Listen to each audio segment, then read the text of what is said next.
And now, ladies and gentlemen, from the heart of the Inland Empire, right here in sunny Southern California, it's Robert Cardoza Live, where we talk about politics, money, and you. This is the intersection of business and politics. And now here's your host, Robert Cardoza. And welcome aboard. I am Robert Cardoza. You're listening to Robert Cardoza Live on the street at the intersection of business and politics. And we have got a fantastic show for you today. Lots of stuff lined up. Also, a couple of snafus taking place today. We'll get to those as we get to them. But right now, I want you to know that 3:01 p.m. Pacific time, currently 55 degrees here in the heart of the Inland Empire in sunny Southern California. That's down from 57 degrees on its way to 39 degrees here in the heart of the Inland Empire. But you know what? That's just, I'm looking outside, a blue sky, sunny. It's a little chilly, but it's gorgeous outside, small breeze. You know what? On today's show, we're going to be talking about what's in the news, new legislation, the IRS loses, and then we'll be continuing our news segment, our tribute to the late, great Paul Harvey, in the rest of the story. Today's story, the gay Duke of Orleans. Yeah, we're going to tell you all about that. You don't want to miss it. It's going to be a great show. And then you know what else we're going to do later on in the show is we're going to talk to you about some practical tips. And I've got some interesting things here that I think I want to deal with for you, and I think you'll enjoy them. We're going to talk about how to safeguard your home against hidden health hazards. We're also going to be talking about how to spot a Ponzi scheme. And if we have chance or choice or time, actually, we'll talk about wise ways to protect yourself from muggers, carjackers, pickpockets, and more. So you're not going to want to miss today's show. We got a lot of great stuff for you. We had scheduled our own David Garrett on the law. David is ill, so he's not going to be here. That's why we're going to be filling in with those other things. And you know what? We'll just do what we got to do, and we'll get it all done, and you'll be happy, we'll be happy. The whole thing will be there. But right now, let's talk about the news. And right up at the top, Obama vows retaliation for suspected Russian hacking. It's not even suspected anymore. He says it's absolutely for certain. President Barack Obama is promising that the United States will retaliate against Russia for its suspected meddling in America's election process. An accusation the Kremlin has vehemently denied. Of course they would, you know. As the White House grew more bullish about suggesting President Vladimir Putin was personally involved, Obama said that he'd spoken directly to Putin about his concerns about Russian meddling. He said whenever a foreign government tries to interfere in U.S. elections, the nation must take action, and we will at the time and place of our own choosing. Well, you know, enough of that kind of stuff, but that's what's going to happen. He had a big press conference today and said it's going to happen. It'll happen at a time and the way that we want it to take place, and that's just the way it is going to be. So there we go, right?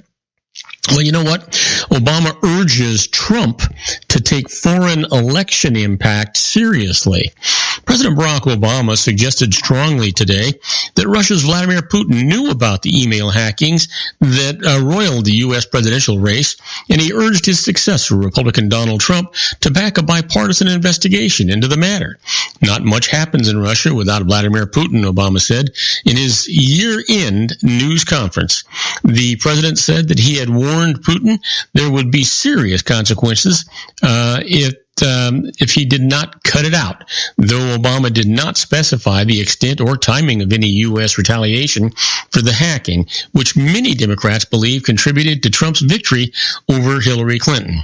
Obama also expressed bewilderment over Republican lawmakers and voters alike who now say they approve of Putin, declaring Ronald Reagan would roll over in his grave. Trump has dismissed recent talk about hacking in the election as ridiculous. Well, Clinton has even more directly cited Russian interference with the U.S. election. She said Thursday night that Vladimir Putin himself directed the covert cyber attacks against our electoral system, against our democracy, apparently because he has a personal beef with me. Well, I can tell you that I don't doubt the fact that Russia would do that, and we're going to be talking about that with our own Jon Matthews in a couple of segments from now. When we do our semi-weekly simulcast with Jon, we're going to be talking exactly about that. So you don't want to miss it. It's going to be a great segment, and that's you know what? That's the way we're going to be, right? Yeah, absolutely. You know what? Let's see here. The FBI backs the CIA conclusion on the Russian hacking motive. You know, there's so much controversy going on. Who are you going to believe, our side or their side? Or actually a little bit of both. And, the FBI supporting the CIA's conclusion that Russia interfered with the presidential election with the goal of supporting Republican candidate Donald Trump. Now, that doesn't mean they were able to hack any voting machines or anything else. Basically, everybody has a consensus that the voting was untampered with as far as the machines and the voting themselves. People voted their own ballots, and there was nothing unusual going on. Donald Trump won it fair and square. You know what? Did the Russians leak stuff to WikiLeaks and they leaked it to the press? Yeah, probably so. And, the truth is it was stuff that we needed to hear. Are they thinking that they should hide things from us while we're trying to make these decisions? The press, I mean? Well, I don't think so. We need to make a decision with full information. The people made their decision, and that's exactly the way that it goes. Well, let's talk about Aleppo for a moment. What a god-awful disaster, Holocaust disaster that really is. The Aleppo evacuation was halted as both sides traded blame. Diplomats sought to salvage the evacuation of eastern Aleppo after it stalled Friday amid recriminations by both sides in Syria's civil war, raising fears and that the ceasefire could collapse with thousands still desperate to escape the rebel enclave. The Aleppo evacuation was suspended after a report of shooting at a crossing point into an enclave. The Syrian government pulled out its buses that since on Thursday had been ferrying out people from this ancient city that has suffered under immense bombardment, fierce battles, and prolonged siege. The carnage in Syria remains a gaping hole in the global conscience, said UN Secretary General Ban Ki-moon. Aleppo is now a synonym for hell. Yeah, I think so. No question about it. And you know what? And there's a lot of fault to be played there. Not just the Russians, but the United States and all of our allies as well. This is a horrible thing that we're allowing to take place to humanity. That's just how I feel about it. Well, Democrats eye confirmation fight over Trump's Treasury pick. Democrats are eyeing the Senate confirmation hearings for Donald Trump's Treasury Secretary pick selection as a prime opportunity to chip away at the Republicans' populist appeal with working class voters and begin rebuilding their own party's economic message. Given the narrow GOP majority in the Senate, Steven Mnuchin is likely to be confirmed, but Democrats plan to rough him up along the way, grilling the former Goldman Sachs executive over his Wall Street ties and his stake in a bank that profited from the foreclosure crisis. Several people who lost their homes are seeking to testify in the upcoming confirmation hearings. Some Republicans are privately questioning Mnuchin's readiness to face aggressive questioning by senators. He has no government background, and his media appearances immediately after being picked raised alarms about his political experience. Some of the president-elect's advisors were caught off guard by the bold promises Mnuchin made to reporters following the official announcement, including pledging the largest tax cut since President Ronald Reagan in the 1980s and up to 4% economic growth. Well, time will tell. We'll see what happens. At this point, you know what? We really can't change much of what's going on. I think we honestly are all going to have to wait until January 20th when everything kicks in, and then just start seeing what happens in that first 100 days. Are we going to be happy, or are we going to be sad, or are we going to be devastated? You know what? Nobody really knows. Not, you know what? It's all just supposition and theory until we get to that point. Well, you know what? North Carolina GOP strips some of Democratic governor's power, and I'm going to tell you all about that right after these brief messages, so do not go away. We'll be right back. If you want to increase your client base and sales, then consider this, the Relationship Building Network at RBN. Given the current economic conditions and challenges, we all need to work smarter, make smarter decisions, invest our hard-earned dollars where it'll yield the best return for our investment.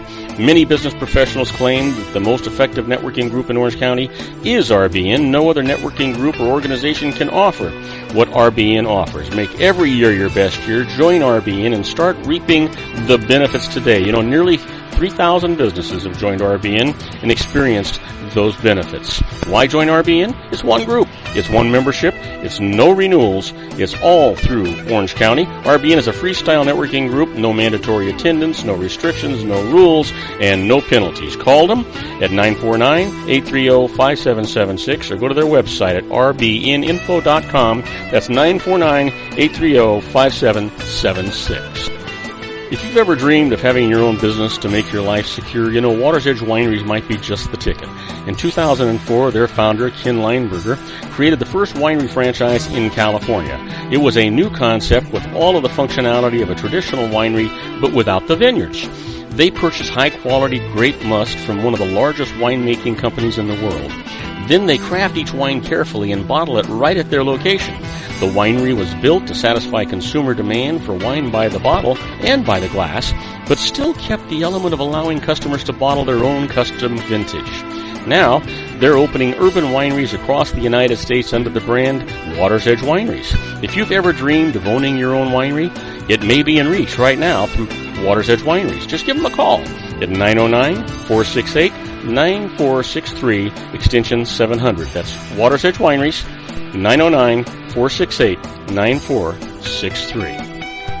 Have you ever found yourself caught between a rock and a hard place? The law offices of Blomberg, Benson, and Garrett might be just the answer for you. The attorneys of Blomberg, Benson, and Garrett have been serving the Inland Empire since 1989. They're dedicated to the aggressive litigation of civil, criminal, and real estate matters. Over the years, they have recovered tens of millions of dollars for their clients. The firm's practice specializes in litigation of personal injury, accident, slip and fall, real estate, and criminal law cases. The firm provides clients with the care, accuracy, and dedication of experienced attorneys. Blomberg, Benson, and Garrett is located at 10300 4th Street, Suite 150 in Rancho Cucamonga, California. They've been providing the Inland Empire residents with outstanding legal services for over 25 years. They look forward to providing you with aggressive legal representation. Call them at 909-945-5000, where you can talk to a person, not a machine. That's 909-945-5000, the law offices of Blomberg, Benson, and Garrett. And now let's get back to our show where we talk about politics, money, and you.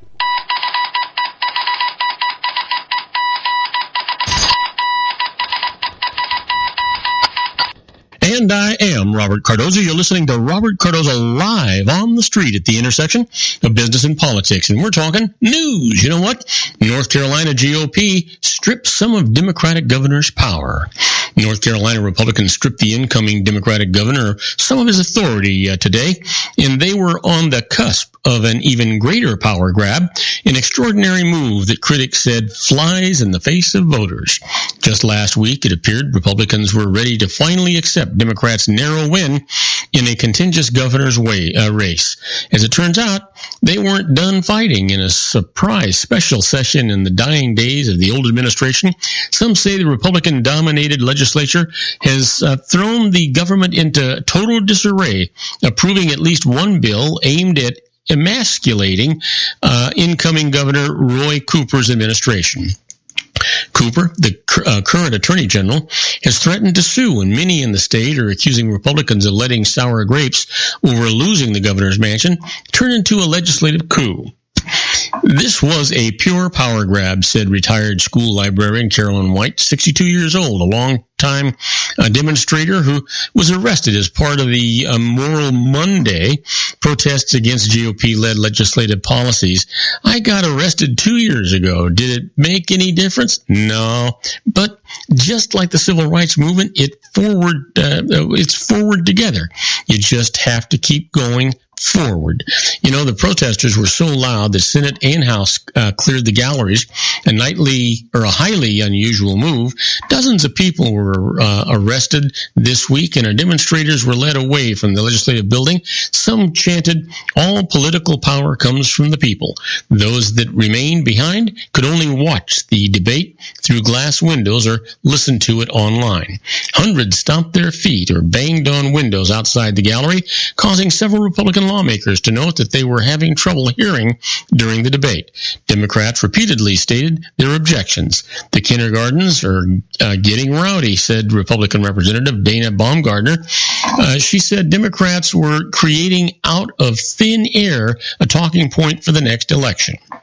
Well, Republican Governor Pat McCrory, who lost to Cooper by about 10,000 votes, quickly signed into law a bill that merges the State Board of Elections and State Ethics Commission into one board comprised equally of Democrats and Republicans, according to documents from General Assembly staff. The previous state elections board law would have allowed Cooper to put a majority of Democrats on the panel. The law would also make elections for appellate court judgeships officially partisan again. Another bill that received final legislative approval would force Cooper's cabinet choices to be subject to Senate confirmation. McCrory must decide whether to sign the second law passed by a General Assembly that has repeatedly tugged at the man who campaigned as a moderate in 2012 as Charlotte's moderate former mayor into hard right turf. Lawmakers veto-proof majority since 2013, and the uncompetitive election districts that they drew have allowed legislative Republicans to ignore Democratic viewpoints and sometimes McCrory's desires. Republicans insist that the legislation is simply adjusting the constitutional powers already granted to the General Assembly. Many of the provisions had been debated for years, but always got set aside. Well, you know why? They got set aside because they were unfair. I wonder how long it'll take the new governor to intercede with that. I would hope not very long, you know. Well, dangerous wind chills puts part of the United States into the deep freeze. Yep, you got it. Low temperatures and high winds have put the northeastern United States in a deep freeze. Dangerous wind chills of 20 to 30 below in parts of the region made for some crippling conditions on today. You are talking about 30 degrees below normal highs. That is pretty doggone cold, said National Weather Service meteorologist James Brown in Maine. This was pretty much a piece of Arctic air that came off the North Pole and came into New England. Forecasters said a storm will follow the frigid weather, bringing chances for snow, sleet, and freezing rain across much of the country. Some schools closed early on Thursday, and many others delayed opening today to avoid a bone-chilling wait at the bus stop. We're not strangers to these sorts of bitter temperatures on Mount Washington's summit, senior weather observer Mike Carmen said in the Weather Observatory's blog at the highest peak in the Northeast. However, over the last few winters, it's generally late January or February before we experience this sort of polar air breakdown. The wind chill was down to 85 below at the summit early today. Wow. Can you imagine that? 85 below? That's bad stuff, folks. That's bad stuff. Well, let me close with this. John Glenn lies in honor at Ohio Capitol for public goodbye. John Glenn's home state and the nation began saying goodbye to the beloved astronaut today, starting with a public viewing of his flag-draped casket inside Ohio State House Rotunda. Politicians, including Secretary of State John Kerry and ordinary citizens from across the country, paid their respects to the first American to orbit Earth as a somber Marine honor guard kept watch. The normally festive holiday decor was bedecked with black buntings, and the windows were covered in black. Ryan and Kristen Hansen of Holland, Michigan, brought their 10-month-old baby, Hillary. He's a hero who's continued to be remembered, said Ryan, 31, who said that he and his wife, 29, were awed by Glenn's accomplishments. When we were young, we learned about John Glenn from our folks, and we hope that's something that gets perpetuated as we move forward. Glenn died last week at age 95. He grew up in eastern Ohio before becoming a national hero when he orbited the Earth in 1962. Before that, he was a fighter pilot in World War II and Korea. Godspeed, John Glenn. Now, we're going to take a short break. When we come back, we're going to talk about the IRS Loses. And the first case is they must pay or repay funds after a refund deadline. I'll tell you all about that after these brief messages. Please don't go away. We got a lot of great show for you. Isn't it time to shine the spotlight on your expertise? The Interview, starring you. Here's your chance to capture 5 minutes of fame with The Interview. This isn't just any interview. This is your opportunity to showcase your expertise and position yourself as a trusted expert in a one-on-one video interview hosted by Robert Cardoza, host of the nationally syndicated show Robert Cardoza Live and powered by AHA Studios. What is it? A professionally recorded video for your use. Robert Cardoza interviews you on the set where he records his show. Professional interview showcases your expertise and value, shot in a state-of-the-art studio. And what's in it for you? Gain credibility as an expert, earn the trust of your target market, educate in a way that intrigues your audience, gain a powerful marketing tool that offers dozens of uses, website, video sharing sites, social media, email, DVDs, direct mail, lobby video, resumes, profile building, all that kind of stuff. Association with the nationally syndicated celebrity. That's right. And let's talk about AHA Studios. AHA is a strategic marketing firm that leverages the powerful in visual persuasion to help your business create powerful messages that connect with your target market. AHA ventures way beyond strategy, delivering the marketing collateral you need to start driving a new business through your doors. AHA has a full-service, in-house, state-of-the-art production studio to bring your messages to life using video. Discover how to make The Interview work for you. Call 949-831-2222. That's 949-831-2222. AHA Image Studios, Incorporated. Dr. Stephen Tidwell, Gentle Family Dentistry in a caring, personalized environment. Here at Dr. Tidwell's office, we are dedicated to helping you keep your teeth healthy. We are a state-of-the-art dental practice that still believes in traditional values, such as excellent customer service and individual attention. We have a special welcoming offer for you for just $39, a complete exam, personal consultation, professional cleaning, and all necessary x-rays. That's a $266 value for $39. Dr. Tidwell has 2 convenient locations and experienced staff to provide you with professional care and personal attention that you deserve. Call today. Don't delay. A great smile another day. Call 909-944-7308. That's 909-944-7308 for Rancho Cucamonga or San Bernardino. Joel Saltzman is Dr. Wireless. He has turned his considerable expertise into consumer credit risk and wireless security into a highly specialized independent web-based consulting enterprise targeting consumer credit risk analysis and wireless transactional security and monitoring. He works as a wireless analyst, veteran independent agent, and consumer liaison for most wireless telecom carriers and equipment manufacturers. For more than 20 years, corporate and private clients and media audiences have counted on his unvarnished advice while weighing the technology, performance, and cost differences between Sprint, Nextel, AT&T, Verizon, and T-Mobile. Joel specializes in setting up mobile wireless hotspots to be used for disaster preparedness, business continuity, and mobile wireless merchant processing solutions. Call Dr. Wireless at 310-400-4900 or go to his webpage at drwireless.com. Again, call 310-400-4900 or his webpage at drwireless.com. You'll be glad you did. And now, back to our show.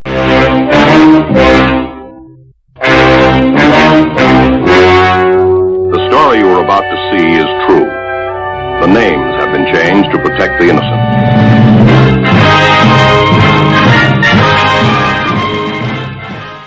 And I am Robert Cardoza. You're listening to Robert Cardoza Live on the street at the intersection of business and politics. And I want you to know that at 3:24 p.m. Pacific time, currently 55 degrees here in the heart of the Inland Empire in sunny Southern California. Well, that's down from 60 degrees. It was storming earlier today, but the sun is bright and shining now. It's on its way to 39 degrees. And if you're listening to us on our globally syndicated network and you're in New York City, well, it's 27 degrees and it's overcast. And if you're in Chicago, Illinois, it's also 20 degrees, and there is snow out there. It's going to be a white Christmas, I think.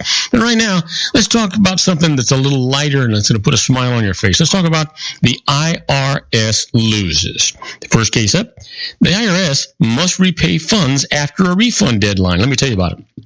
You know, an estate held property that was involved in the litigation and hard to value.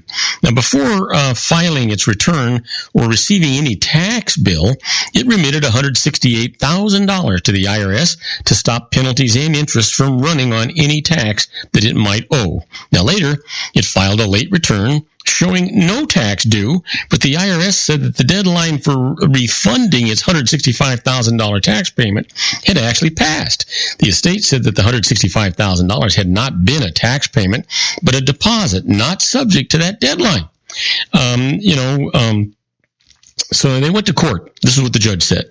No tax had been calculated at the time of the remittance, and the IRS's own rules say that an undesignated remittance made before a tax liability is proposed is a deposit.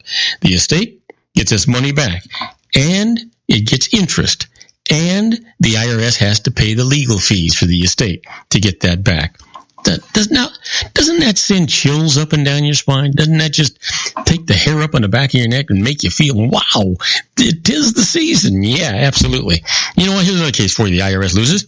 A wife in a community property state gets credit for all her withholding. Now, that sounds a little odd, right? But wait till you hear the story. A couple separated after the 8th month of the year and filed separate tax returns. Now, the husband had income during the 8 months, but paid no tax. Now, under community property rules, the IRS said that half this income was taxable to the wife. She was employed and had $38,354 of tax withheld from her pay. But the IRS credited the husband with $12,785 of it. That's half of the withholding during the 8 months. She protested, went to tax court. This is what the judge said.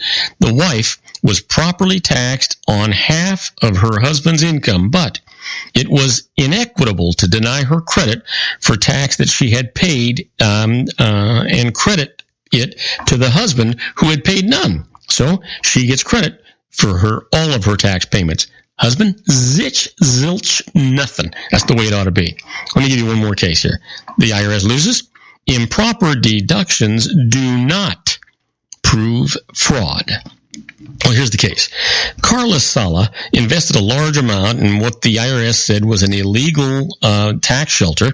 It's in a tax bill that he paid, but he then sought a refund of $1.5 million of interest that the IRS could collect only in fraud cases.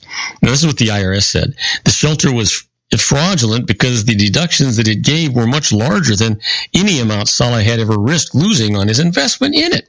Well, he went to court. This is what the judge said.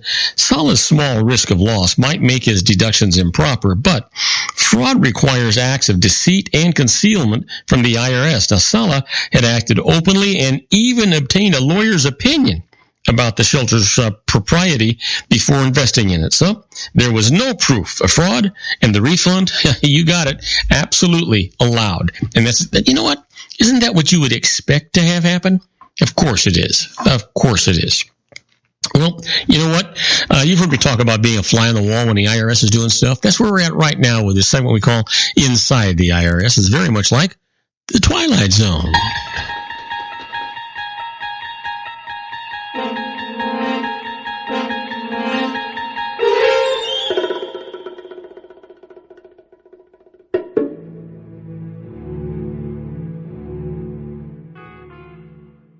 Yeah, well, you know what? These are not actual tax court cases, but these are things that the IRS is doing that if you're aware of them, you can actually use them at your advantage. And that's why we actually do these for you. And we hope that you enjoy it and you use it to your advantage. You should anyway. In this particular case, let's talk about expenses of attending a convention or seminar outside North America. Now, this is kind of interesting. You know, they're generally disallowed according to Section 274H of the tax code. But the definition of North America has recently been changed under a revenue ruling. It's the U.S., its possessions, the trust territories of the Pacific Islands, and Canada and Mexico are all acceptable destinations. Now, the Bahamas, Aruba, and the Netherlands, Antilles have been added to that list. St. Lucia was dropped as of April the 4th because its government failed to enact legislation to exchange financial information with the United States. But take note, the Cayman Islands and the British Virgin Islands are not included on the list of acceptable destinations because those governments have limited the scope of financial information that may be exchanged with the United States. So you know what? If you don't tell the United States about what's going on with the citizens that deposit money in your country, then you don't get any kind of consideration. How about this? How do you lose a computer? Well, you know what? The Treasury Inspector General for Tax Administration has disclosed that the IRS has failed to report to its office the loss of more than 75% of the IRS computers that went missing between January and June. Now, according to the IRS, more than 47,000 laptop computers are assigned to employees. Many of the computers reported missing were lost because employees kept them in unlocked vehicles, left them in buses or trains, or checked them into airline baggage, never to see them again. How standards have dropped, I'll tell you. In the old days, before computers, when I was in private practice and dealing with the IRS a lot, a revenue agent, that rule, the rule was that if you lost a taxpayer's file, it would be grounds for dismissal. Everyone knew that you should never lose a file or leave a file anywhere, not in a locked car or an unlocked car, because the car, if it were stolen, the file would disappear. And you know why that's important? Because guess what's in that file? Yeah, name, address, social security number, your children's social security numbers, their dates of birth, where you work, all that stuff is there. Guess what some identity theft could do with it? Now, you know what? Millions of taxpayers' information has been subject to identity theft because the IRS lost it. Now, give that some thought. Now, don't go away. When we come back, we're going to do our simulcast with Jon Matthews and Joe Hakos on our semi-weekly simulcast with them. We're going to be talking about the hacking from Russia. We'll give you a good deal with it. Don't go away. It'll be interesting. If you want to increase your client base and sales, then consider this, the Relationship Building Network at RBN. Given the current economic conditions and challenges, we all need to work smarter, make smarter decisions, invest our hard-earned dollars where it'll yield the best return for our investment. Many business professionals claim that the most effective networking group in Orange County is RBN. No other networking group or organization can offer what RBN offers. Make every year your best year. Join RBN and start reaping the benefits today. You know, nearly 3,000 businesses have joined RBN and experienced those benefits. Why join RBN? It's one group. It's one membership. It's no renewals. It's all through Orange County. RBN is a freestyle networking group. No mandatory attendance, no restrictions, no rules, and no penalties. Call them at 949-830-5776 or go to their website at rbninfo.com. That's 949-830-5776. If you've ever dreamed of having your own business to make your life secure, you know Water's Edge Wineries might be just the ticket. In 2004, their founder, Ken Leinberger, created the first winery franchise in California. It was a new concept with all of the functionality of a traditional winery, but without the vineyards. They purchased high-quality grape must from one of the largest winemaking companies in the world. Then they craft each wine carefully and bottle it right at their location. The winery was built to satisfy consumer demand for wine by the bottle and by the glass, but still kept the element of allowing customers to bottle their own custom vintage. Now, they're opening urban wineries across the United States under the brand Water's Edge Wineries. If you've ever dreamed of owning your own winery, it may be in reach right now through Water's Edge Wineries. Just give them a call at 909-468-9463, extension 700. That's Water's Edge Wineries, 909-468-9463. Have you ever found yourself caught between a rock and a hard place? The law offices of Blomberg, Benson, and Garrett might be just the answer for you. The attorneys of Blomberg, Benson, and Garrett have been serving the Inland Empire since 1989. They're dedicated to the aggressive litigation of civil, criminal, and real estate matters. Over the years, they have recovered tens of millions of dollars for their clients. The firm's practice specializes in litigation of personal injury, accident, slip and fall, real estate, and criminal law cases. The firm provides clients with the care, accuracy, and dedication of experienced attorneys. Blomberg, Benson, and Garrett is located at 10300 4th Street, Suite 150 in Rancho Cucamonga, California. They've been providing the Inland Empire residents with outstanding legal services for over 25 years. They look forward to providing you with aggressive legal representation. Call them at 909-945-5000, where you can talk to a person, not a machine. That's 909-945-5000, the law offices of Blomberg, Benson, and Garrett. And now let's get back to our show where we talk about politics, money, and you.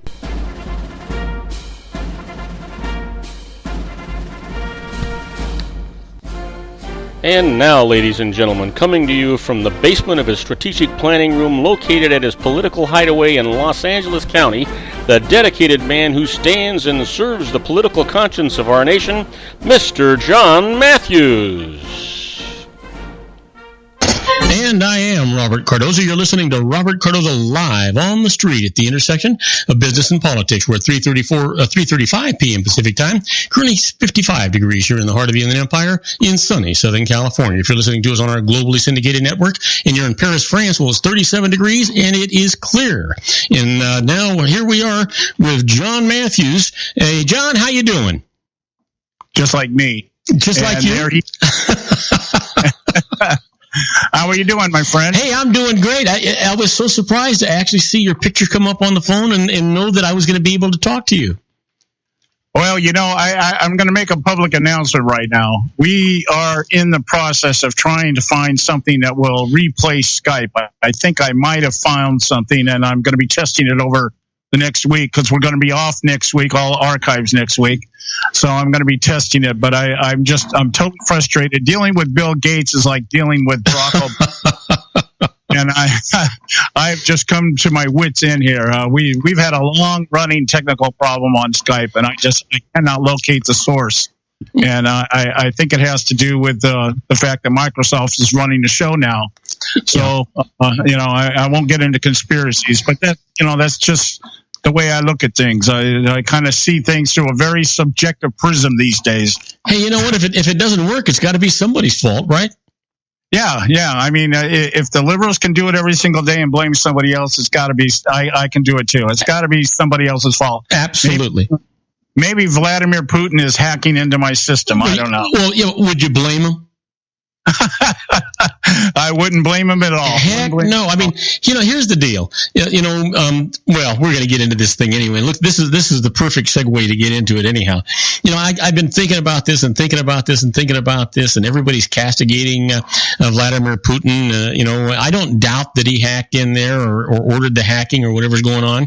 But the truth is, he didn't do anything that the United States hasn't been doing to them or to all of its allies, for that matter, for years and years and years. He got caught. He's got a little egg on his face. He's going to deny it. Did he really cause any harm? No, I don't think so. The truth is that everybody is saying, well, you know what? It contributed to Hillary's loss, but it didn't cause the loss. Everybody went out there. They've certified that the vote, there was no funny business going on at the polls or anything going like that. The votes were actually made. People actually voted that way. She lost legitimately. So you know what? The truth is, I don't blame Vladimir Putin any more than I blame the United States for eavesdropping on them. Oh, that's been my thing for the last week and a half. I just took one straight out of the Hillary Clinton playbook. Let's just say for a moment here that Vladimir Putin is behind this thing. Yeah. All right. I don't believe that, but we'll just play the devil's advocate here. I do agree with what you're saying. I do agree with what you're saying in terms of the fact that certainly Russia's been trying to get to us, just like we've been trying to get to them. Yeah. But whether he's actually personally responsible, maybe not. I don't know. Again, nobody's provided any real evidence outside of experts that won't identify themselves and sources that won't name who they are. Yeah. And all. But let me just in line with what you were saying here. Mm-hmm. Did it contribute to Hillary Clinton losing? Maybe it didn't. I think perhaps it did to some degree. But let me just run some really quick numbers here by you. Before you do that, John, let me tell you, even if it did contribute to Hillary Clinton losing, it contributed by giving the American people information about Hillary Clinton that they wouldn't have gotten otherwise, because they would have hidden it from us. My line that I tell people now, I pulled right out of the Clinton playbook. At this point, what difference does it make? Yeah. Okay? It doesn't make a damn bit of difference. If they were able to do it and see what Obama's embarrassed because, one, apparently they knew something was going on for at least 2 years. They chose not to say anything about it, once again, for fear of being embarrassed. And now that it's all blown up in their face, all of a sudden everybody's concerned. But let me run these numbers by you here real quick. Okay. This whole allegation thing is kind of, in my opinion, kind of a two-prong attack. One is going after the election system itself, specifically the Electoral College. Now look at this. I did the math on this.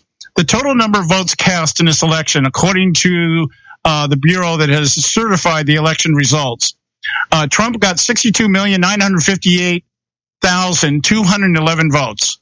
Hillary Clinton got 65,818,318 votes. So the big thing is she won the popular vote by 2.5 million, and so therefore the Electoral College should be tossed out on its ear. Now, I did this, knowing how the Electoral College is set up and what it's supposed to do and how it's supposed to function. This election is a perfect example of why we have the Electoral College. I just took two states.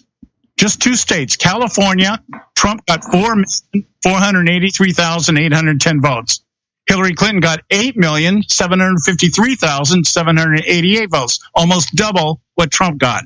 New York, Trump got 2,792,904 votes. Clinton got 4,520,000 votes, 925. Again, almost double what Donald Trump got in New York. Now, I took those two states, all right, and I subtracted them from both candidates. Trump, in the popular vote, would have had 55,681,497. Clinton would have had 52,543,497. For a difference, she would have lost the popular vote by 3,137,192 votes. That's really, really interesting. You talk about the vision of our founding fathers and wanting to make sure that everybody got a fair shake. That proves it, John. Yeah. Now listen, it goes on. I got more. Okay. 232 electoral votes is what Hillary Clinton got in the election. It's the fewest electoral votes for any member of the Democrat Party since 1988. Fewer than Bill Clinton or Barack Obama in either of the elections they won. Fewer than John Kerry in 2004. Fewer than Al Gore in 2000. Now, here's the last one. Out of the entire country, Clinton won only 57 districts. Now, tell me that this is about Russia. Yeah. Yeah, that's for sure. But you know what? They're looking for a fall guy, no question about it. But no matter how they paint this thing, John, Donald Trump won the election. That's right. And he won it. And he won it fair and square. And I think it's multifaceted. I think Hillary Clinton lost because she's a lousy candidate. She was the best the Democrats had to offer.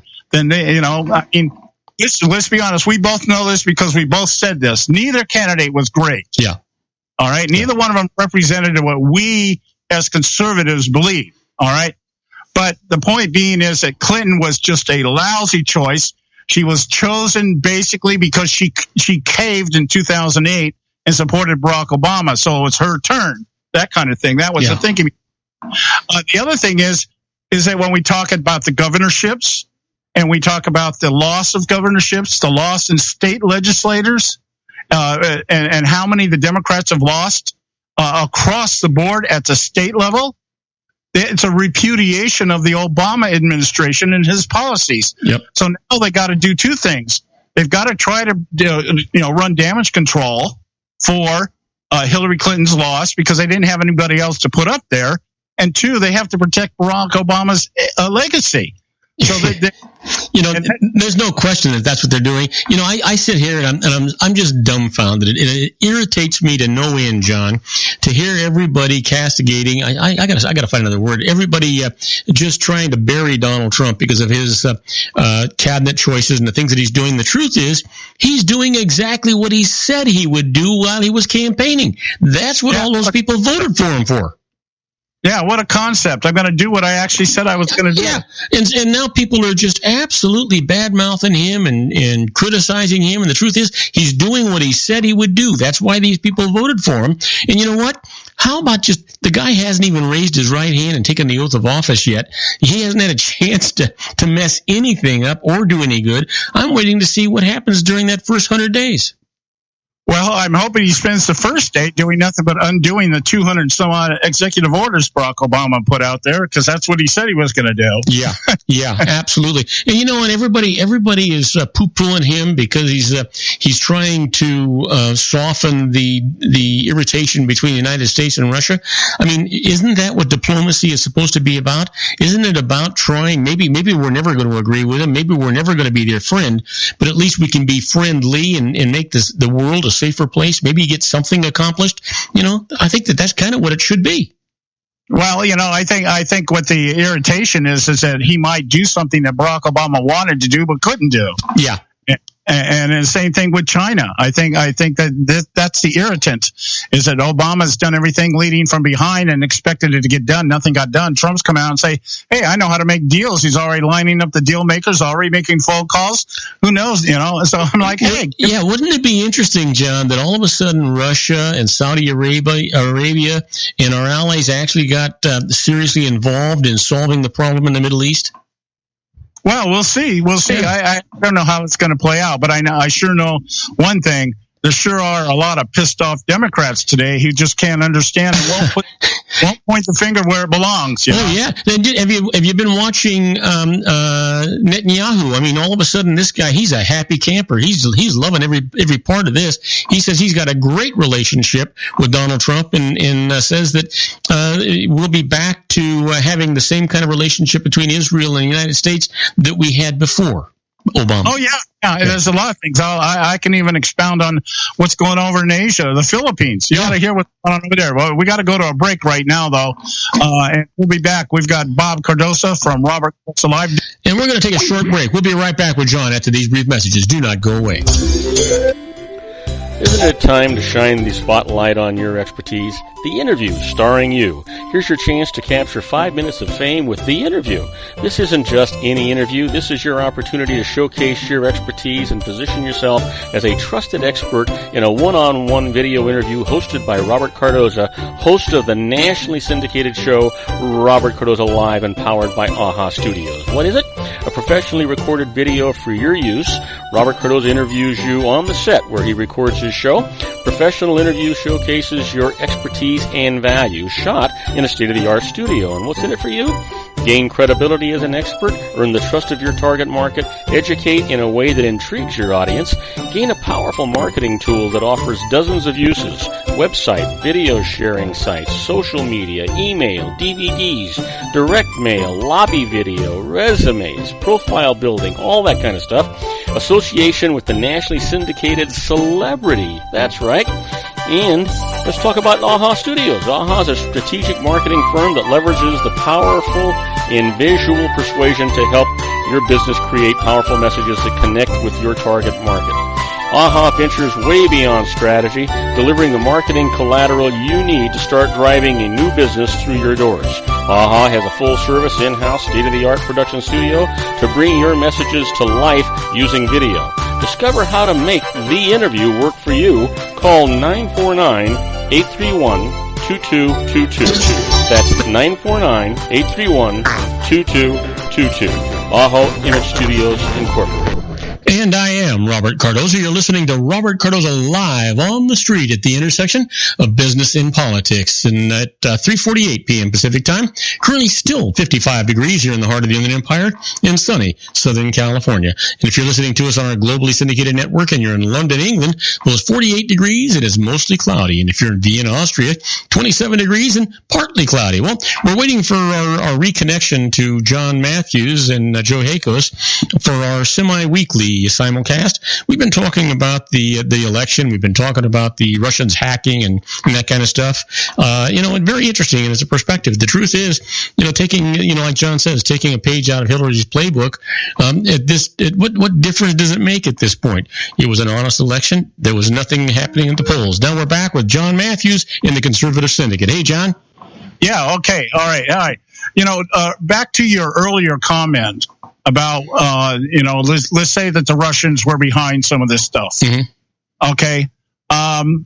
Here's the deal. This is. I was just talking at the beginning of the show here. One of the things I probably admire the most about liberals in general and Barack Obama in particular, probably the only thing. You didn't mean it that way, right? Well, there's something you admire about them? Well, you've got to give credit where credit is due. And one of the things that I think happens a lot in politics is that we don't want to give our enemies credit for their ability to do certain things. And one of the things the liberals have mastered is the ability to bastardize the English language. And to take words and completely pervert them and twist them to mean something other than what they were intended, just like the Constitution. You know, let's take the Constitution and interpret it in a different way. They do the same thing with words, and Barack Obama is an expert at it.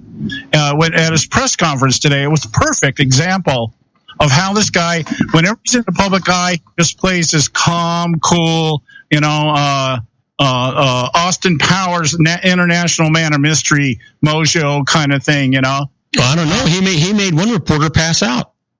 Well, but, that was press conference. But here's the deal. One of the things, this is how I think this thing may pan out if we actually ever get to the bottom of this. And that is that there were agents in Russia, not Russian agents, but agents in Russia that were able to hack the DNC and the State Department, which actually took place back in 2014. That was the first hacking that Barack Obama chose not to say anything about. And he said today in his press conference, and he said in days past, the reason he didn't tell the public about it was because he didn't want to give Donald Trump anything to use if Donald Trump lost the election. Okay? Now, just hear me out here, because the complete opposite happened. All right. Now he's out there saying, well, that we chose not to do that. We investigated everything and we had all this information and we briefed the proper people as to what was going on, people in Congress. Of course, nobody in Congress has said anything. Yeah. Nobody in Congress, they're now saying, oh, yeah, I guess something's going on here. You got Lindsey Graham out there wanting to conduct a witch hunt, and John McCain's running point for the Obama administration right now. Yeah, we got to do something. The Russians are behind this kind of thing. But here's the deal. Julian Assange over at WikiLeaks has unequivocally denied that Russia hacked into the Podesta emails. He said, nope. We know where that came from. So what they're doing here with the narrative is they're trying to group the whole thing together as being from Russia. Russia hackers under the authority of Vladimir Putin. Obama saying today, this couldn't have happened over in Russia if Putin didn't know about it, because nothing gets done over there without him knowing about it. Well, yeah, stuff does get done without him knowing about it. Uranium was sold to a Russian company over there, and he didn't know about it. Well, John, you and I slightly disagree here, because I do believe that Russia did it, but you know what? I don't fault them for it, because I think that's just the standard operating procedures. That's the way governments do business.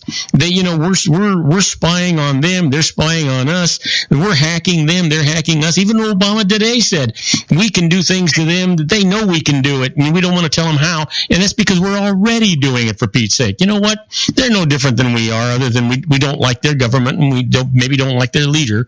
But the truth is, they're not doing anything we didn't do. And the truth is, we're doing it to our own allies. We're spying on Germany. We're spying on France. We're spying on Italy. We spy on all of these guys, right? And we try to keep it a secret. And, that doesn't make us good guys. Well, let me see if I can just dissuade you here just for a second here on one aspect of this. I'm talking particularly about the John Podesta email leaks, which came out of WikiLeaks. Well, yeah, but then for you to be able to change my mind, you'd have to tell me that I have to actually believe everything that Assange says or that Putin says. And you know what? I don't believe them any more than I believe Obama. Okay. Well, I'm going to go to another source. I'm going to go to a guy named Craig Murray, former British ambassador, and is a close associate with WikiLeaks Julian Assange, and is kind of a character of himself. He was an ambassador for England, got himself accusations about some conduct that he was conducting that wasn't supposed to be happening, and it was proven later to be false accusations, but he just left his position as ambassador here. Now, he is the guy that says he received firsthand the information that came from John Podesta's emails. He says, I am the one who got this information. I'm not going to tell you who the source is, but the source was somebody that worked for the DNC. Okay, now this is what he said. He said, neither of these leaks came from Russia. The source had legal access to the information. The documents came from inside, not from hackers. He said it was from people who were upset that the DNC was favoring Hillary Clinton over Bernie Sanders. No, I'll tell you what. I do have a tendency to believe that, and I'll tell you why. There was a story that I heard, John, and I haven't verified it. I don't know that it's true or not. But what I heard is that there was some worker in one of these offices that had gotten a notice from whoever their email system was that they needed to change their password. The guy got permission and everything else, says, yeah, that's a legitimate deal.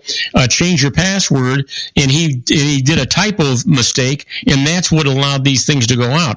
I don't have much doubt that, taking it a step farther, that he may have printed everything or just copied everything and provided it to your source. Well, what this Murray is saying is that the leaks that came through the hacking of the DNC and the State Department were Russian hackers, but they were independent. They were not tied to Vladimir Putin. Guccifer 2.0 is the guy that was able to do all that. Okay, right. All right. Now he does say the story you heard, according to this Murray, is correct. He said what happened was the hacker, the guy from the DNC. Now we're talking about WikiLeaks. We're not talking about anyway. They went out and they sent these phishing emails, and apparently the person that is supposed to approve or disapprove this type of operation, changing passwords, a typo. He told the people, yes, this is legitimate, change the passwords, and it was supposed to be illegitimate. Right. So passwords were changed, Podesta's account was opened, and the hacker from the DNC was able to access the John Podesta emails. Yeah, and you know what? And I can see that. I can see that as a total possibility. Yeah. Well, this guy is saying he's basically what he's saying is, I know firsthand that the DNC the hack of John Podesta's emails came from inside the DNC. Which takes us now to the bigger conspiracy, Seth Rich, who worked for the DNC, who was murdered. Yeah, but here's the thing. Let's just say that, I don't know, was it 30 million or 30,000 emails or whatever it was? The truth is, what they took from the DNC they didn't use anything with regard to strategies. They just published this bad emails and proof that Hillary was doing nasty things, right? And so the DNC emails basically exposed the collusion between the DNC and Hillary Clinton to make sure she was elected. That's right, and again in opposition to Bernie Sanders. Yeah, it had nothing else to do with anything else. So WikiLeaks is entirely different. Yeah. So anyway, Bob, we're out of time here. I wanted to give you a moment here to push your stuff. Well, you know what? More than that, because I'm gonna take a couple of weeks of archives. I'm gonna enjoy the holidays just like you are, only a week longer. I want to take this opportunity to wish all of your listeners and my listeners a very, very Merry Christmas, a prosperous and happy and safe New Year, and hope that you all have a year that's twice as good as the year that you had this year. In the meantime, go out, get my app, and you can listen to all my archives 24/7. John, Merry Christmas to you and Happy New Year to you and your family. Yeah, back at your listeners. Have a good one. We'll talk to you later. All righty. Now, we're going to take a short break. When we come back, I actually want to talk to you about this is generally we'd have David Garrett here, and we'd be talking about Garrett on the law. But I'm going to give you some practical tips here Isn't it time to shine the spotlight on your expertise? The Interview, starring you. Here's your chance to capture 5 minutes of fame with The Interview.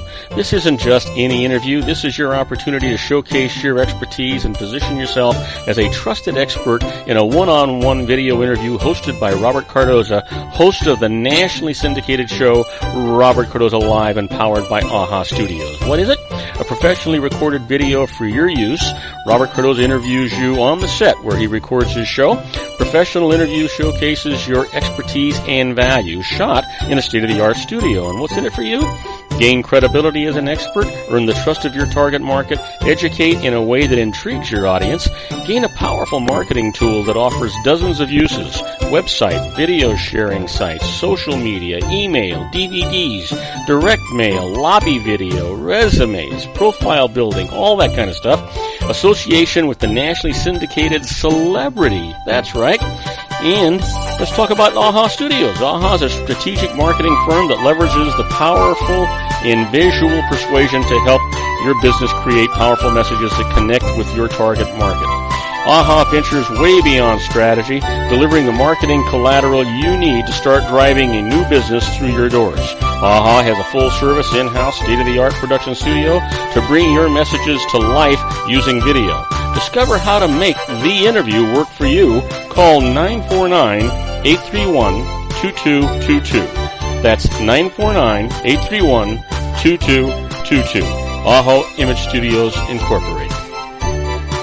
Dr. Stephen Tidwell, Gentle Family Dentistry in a caring, personalized environment. Here at Dr. Tidwell's office, we are dedicated to helping you keep your teeth healthy.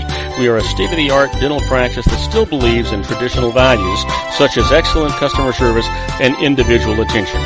We have a special welcoming offer for you for just $39, a complete exam, personal consultation, professional cleaning, and all necessary x-rays. That's a $266 value for $39. Dr. Tidwell has 2 convenient locations and experienced staff to provide you with professional care and personal attention that you deserve. Call today. Don't delay. A great smile another day.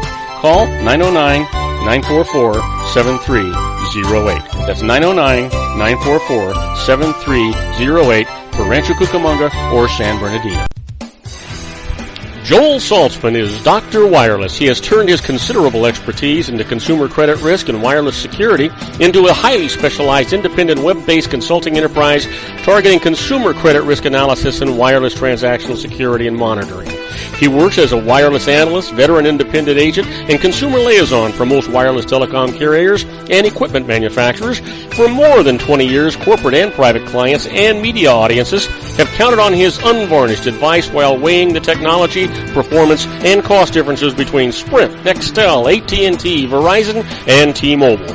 Joel specializes in setting up mobile wireless hotspots to be used for disaster preparedness, business continuity, and mobile wireless merchant processing solutions. Call Dr. Wireless at 310-400-4900 or go to his webpage at drwireless.com. Again, call 310-400-4900 or his webpage at drwireless.com. You'll be glad you did. And now, back to our show.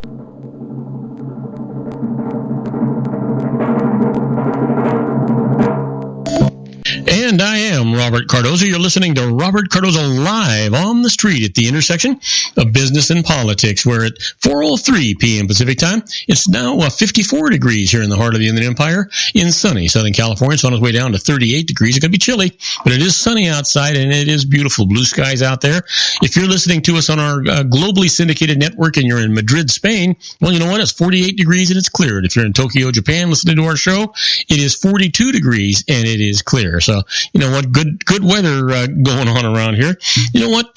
One of the things that we're going to do here today is because, you know, normally at this time we'd have our own David Garrett here, Garrett on the Law, and David is a little under the weather, so we're going to fill in for him.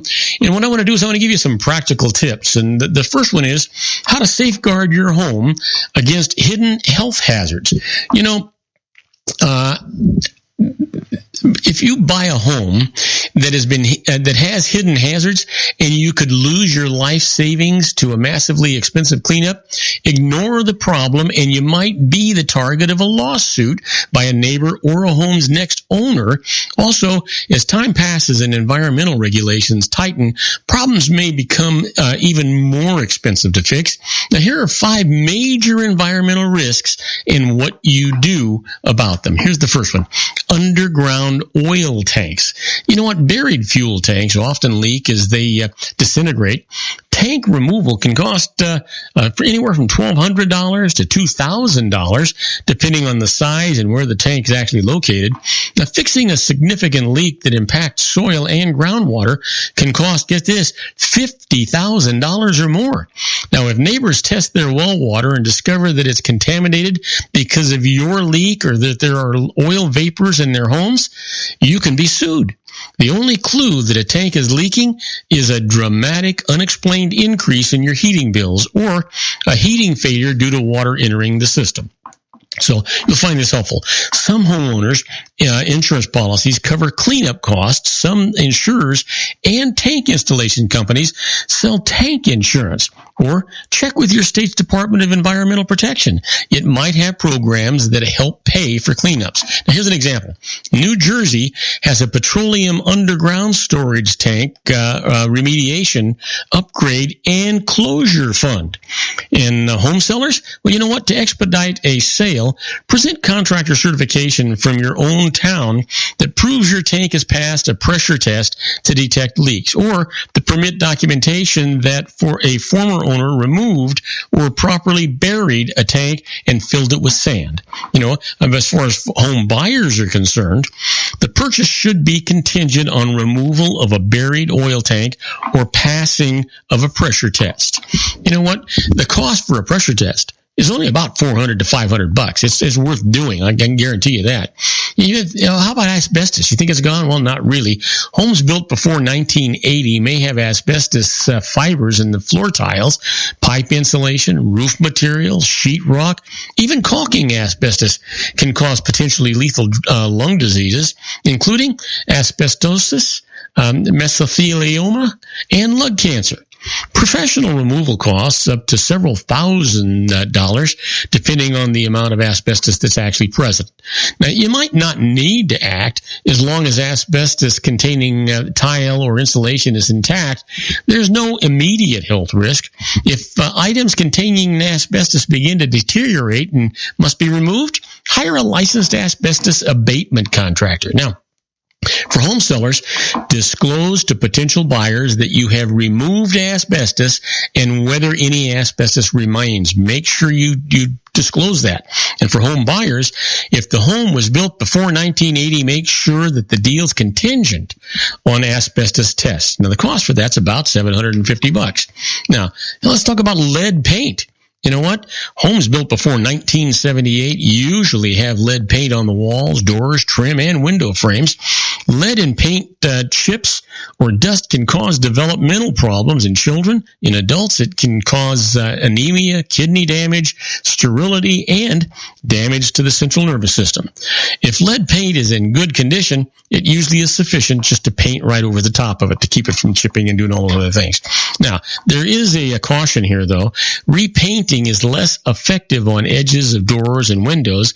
It might be necessary to remove lead paint from these high wear areas. Sanding kicks up a huge amount of lead dust, so it's best to hire licensed lead abatement professionals if paint's going to be flaking through the home. You want to make sure you do that right. Now, the cost for this, up to several thousands of dollars, depending on the extent of the contamination. For home sellers, you must disclose the pressure of presence of lead-based paints in the home built before the year 1978. Now, home buyers, if a seller claims not to know about the existence of lead-based paint, make the deal contingent on a lead paint inspection. Now, the cost for that's about $400 to $700, depending on the home's actual size and age. Then think about undrinkable water. Yeah, we've been hearing a lot about that out in Flint, Michigan, right? And it's not limited to there, I can guarantee you that. Well, you know what? Non-potable well water can dramatically affect the quality of life, not to mention a home's resale value. Now, many water quality programs or problems can be corrected with a contaminant filter, which costs from a few hundred to several thousands of dollars, plus monthly maintenance. Now, if the problem can't be corrected, it might be necessary to drink only bottled water. Now, for home sellers, few states require sellers to test well water, but if you know of a problem, you should inform the buyers. And for home buyers, make the purchase contingent on a water quality test by a reputable environmental firm. It's going to cost between $350 and $500. But think about the hundreds of thousands you're putting, or the thousands of dollars you're putting into the home. It's certainly worth doing that. You know, something you don't hear a lot about, and that's radon. You know, this naturally occurring radioactive gas is linked to increased risk of lung cancer. Now, homes sometimes have dangerous levels of this colorless and odorless gas in the basement or in the first floor when there is no basement. The problem can be alleviated with a venting system, but retrofitting one into an existing home can cost up to $10,000. You know, depending on the size of the house, of course, and the concentration of the radon. So for home sellers, you can present a proof that your home has a safe level of radon. However, the buyer probably will perform his or her own inspection. Most mortgage lenders require this test. Just know that. And then for home buyers, a home inspector can test for radon for as little as $50. Do-it-yourself tests are available in home stores, but follow instructions to make sure that the house is sealed properly. A reading of more than 4 picocuries per liter of air means that action is absolutely required. Better to be safe than sorry. And if you're a buyer, do all these things with contingencies, because if people are not necessarily going to just offer out that information, buyer beware. Buyer protect yourself. That's exactly what you got to do. Well, how about this? How to spot a Ponzi scheme. Yeah, absolutely. You know what? Bernard Madoff, a widely respected money manager and former chairman of the NASDAQ stock market, was arrested for security frauds in December of 2008. Now, operating a classic Ponzi scheme, Madoff actually fleeced an estimated $65 billion from banks, charities, 401k plans, a U.S. senator, and many individual investors by using funds from new clients to pay off older ones. Now, faced with mounting losses, he confessed to perhaps the biggest scam in Wall Street history, prompting investors everywhere to wonder just whom they can trust. Well, red flags that Madoff's clients should have been alerted to, and that no investor should ignore. Let's talk about a few of them. Profits that sound too good to be true. Yeah. You know what? Even Warren Buffett loses money sometimes. Madoff's fund returned about 1% to 2% every month. That was anywhere from 12 to 24% a year. Now, such a steady performance should have raised eyebrows, but it opened wallets instead. So, how about fuzzy investment strategy? You know what? Madoff reportedly would say, it's a proprietary strategy. I can't go into it in great detail. Investors who cannot decipher a fund's methodology on their own should ask a fee-based advisor whether it makes sense. If the advisor can't make sense of it, stay away. While the independent review may cost $500 or more, it can save you a fortune. Think about all the money you put into your retirement being gone. Worth $500 to protect, right? Yeah. How about obscure accountants? You know, the accounting firm that Madoff used was a little-known company that reportedly operated from a tiny office staffed with only 3 employees. Now, here's a trap. A big name accounting firm is no guarantee either. In fact, it can lull investors into a false sense of security. Feeder funds, which market investments from other companies, may retain a major accounting firm to audit their own books, but not necessarily the books of the investment managers that they feed into. Now, investors should find out who is auditing the company where the money ends up. Yeah, now, doesn't that make sense? Sure it does. How about this? Promise of exclusivity. Yeah. Now, Madoff's clients were invited to join an exclusive circle. Not just anyone could invest. The marketing approach was, it is a privilege to invest with us. It is not unusual for exclusivity to be based upon a minimum required investment of a substantial amount of money. But in Madoff's case, you typically had to know someone to get in. Wow. Yeah. To get screwed. How about this? Unwillingness to answer questions. You know, investors who ask too many questions were actually kicked out of Madoff's fund. At the least, you should be given sufficient detail to allow you to and your advisor to understand the investment strategy being used and how results are going to be calculated, reported, and audited. Now, there's some other self-defense strategies that you can think of. Allocate wisely. Always allocate. Don't put all your money in just one or two investments. Anything can go bust.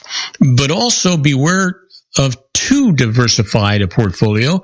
Tracking more than 15 or 20 investments is extremely difficult. So you want to be careful about how you do that. There's a formula for it. One of these days I'll take the time when we have it to go over that with you. And do not invest solely on the say-so of a friend or a colleague. Oh, for Pete's sake. You know what? The recommendation may be well-intentioned or even but naive. It's your money. Do your own due diligence. Man, you know what? Shame on you if you don't. And then finally, review the monthly or quarterly statements. A lot of people get these things, they get them in the mail, they throw them in the desk, and never even look at them, don't even know how to read them. In some cases, the statements from Madoff's firm did not even contain the names of any securities, which should have raised eyebrows at least. At least you'd certainly think so, right? Absolutely. You know, I'm thinking that what I'm going to do right now is I'm going to take a short break because we're only about about 3 minutes away from having to take one, and that way I can spend a little more extra time on these tips. My next tip that I'm going to give you is going to be wise ways to protect yourself from muggers, carjackers, and pickpockets, and even more than that. And you're not going to want to miss that. And while I'm talking about it, I want to encourage you to get our app. It's absolutely free. Go to your app store, search Robert Cardoza Live, and it'll pop up. Download it. It's free. That'll let you listen to our show live, if we're live like we are right now, or you can listen to it at your own leisure. We have all of our archive show. Every single one of them is there, and you can listen to them anytime you want. You can listen to them on your computer, on your laptop, on your iPad. You can listen to them on your smartphone. It's all right there, and we've got them for every phone. So just go to your own app store and search Robert Cardoza Live. It's right there. It's absolutely free. It's the best way to listen to our show. Now, do not go away, because when we come back, I've got some more tips with you. And the first one up is wise ways to protect yourself from muggers, carjackers, pickpockets, and more. You don't want to miss this. We'll be right back. If you want to increase your client base and sales, then consider this, the Relationship Building Network at RBN. Given the current economic conditions and challenges, we all need to work smarter, make smarter decisions, invest our hard-earned dollars where it'll yield the best return for our investment. Many business professionals claim that the most effective networking group in Orange County is RBN. No other networking group or organization can offer what RBN offers. Make every year your best year. Join RBN and start reaping the benefits today. Nearly 3,000 businesses have joined RBN and experienced those benefits. Why join RBN? It's one group. It's one membership. It's no renewals. It's all through Orange County. RBN is a freestyle networking group. No mandatory attendance, no restrictions, no rules, and no penalties. Call them at 949-830-5776 or go to their website at rbninfo.com. That's 949-830-5776. If you've ever dreamed of having your own business to make your life secure, Water's Edge Wineries might be just the ticket.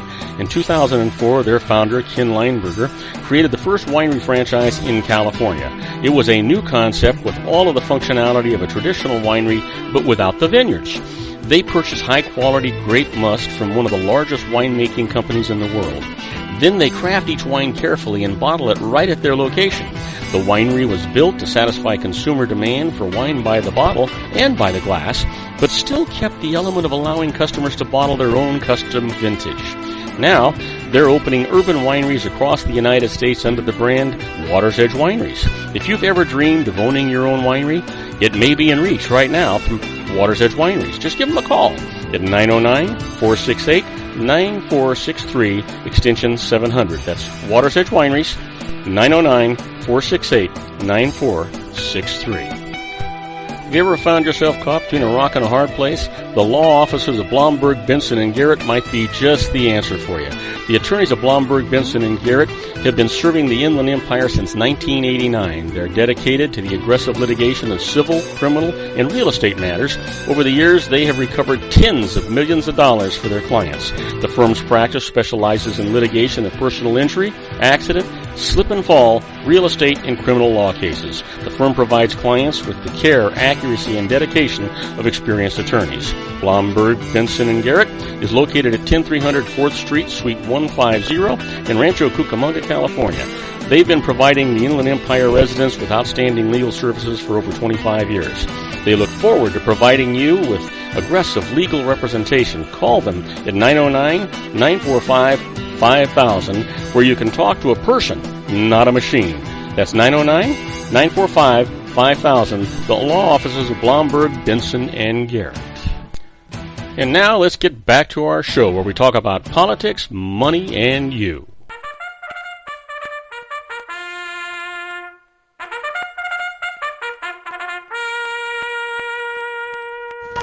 And I am Robert Cardoza. You're listening to Robert Cardoza live on the street at the intersection of business and politics. We're at 4:20 p.m. Pacific time.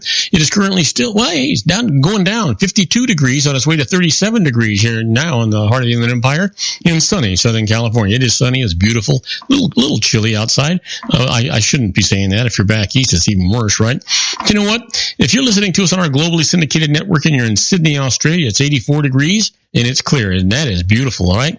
But if you're in Cleveland, Ohio, it's 18 degrees, and it's overcast. So that's not all that great, I would say.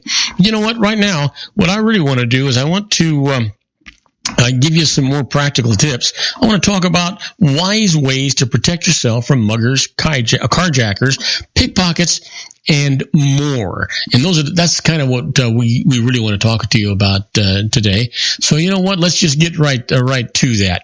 You know, there are almost 500,000 robberies in the United States each year, and that figure doesn't include the 150,000 stolen purses and wallets or 30,000 carjackings. Now, there are nearly 250,000 rapes, attempted rapes, and sexual assaults. Now, these numbers add up to almost 1 million victims. So, how do you protect yourself? Well, let's start off with muggers and rapists, huh? You know, maintaining a situational awareness, that's military speak for paying attention to what's going on around you, is the best way to avoid street crime. Now, people get so caught up in their own lives that they don't spot danger until it's too late. Now, situational awareness is especially important in places between the places where you spend time and deserted parking lot you traverse to get from the mall to your car, or the empty stairwell that you descend to get from your office to the street. When you leave a building and enter a parking lot or a garage, look for lingerers. If you see anyone suspicious, go back and ask someone to walk you to your car. If no one is available, call the police and ask them to send a cruiser. It's usually a mistake to try and rush to your car because there often isn't enough time to unlock the door, start the engine, and drive away. Now, when you're in a potentially dangerous area, walk with a quick, confident gait. Now, this makes you less appealing to criminals, but you need to be careful. If the choice is between, say, walking confidently through a dangerous-looking group of teens or reversing course, reverse course. Now, there's some other high-risk situations. Now, let's talk about jogging. Don't wear headphones unless you're certain your jogging route is safe. Headphones reduce your ability to hear danger. When jogging on a sidewalk, go against the flow of traffic so that a vehicle can't follow behind you. Or city sidewalks, stay close to the road, not near buildings, to make it harder for a predator to jump you from a doorway. Always, always, always avoid secluded areas. And then there's the ATMs, right? Now, after dark or in crime-prone areas, go to an ATM that is located inside a store, not one that's visible from the street. Don't assume that an ATM is safe just because it is in a locked bank vestibule, accessible only with an ATM card. Muggers carry stolen cards so that they can buzz themselves in and corner victims. You know what? How about unfamiliar areas? If you do not know whether a certain part of town is safe, call the local police department's or non-emergency number and let them tell you what neighborhoods to avoid. They'll do that. And then this is really important. If you're mugged, hand over your money immediately. Try to escape only if your instinct tells you that you might be attacked, even if you do turn over your cash. If you decide to flee, try a diversionary tactic. Throw some cash so that the mugger has to choose between pursuing you or retrieving the money. If your assailant tries to force you into a car or a public place, you're usually better off resisting right there rather than being driven to a more deserted site. I'm going to tell you, that's never, ever a good idea. And carjackers? Well, you know what? The most carjackings occur when vehicles are stopped at red lights or stop signs. If you're driving in a neighborhood that makes you uncomfortable, we've all done that, right? Then lock your doors, for Pete's sake, and roll up your windows. Turn off the radio to cut down on distractions. When you come to a stop, leave enough room between your car and the one ahead of you so that you can maneuver quickly. Choose the lane farthest from the curb. You'll have more warning if someone on the sidewalk heads toward your car. If you think you're about to be carjacked and no other cars are around, run the red light, for Pete's sake. Blast your horn, flash your lights. If a carjacker is beside your vehicle with a gun drawn, let him have the car.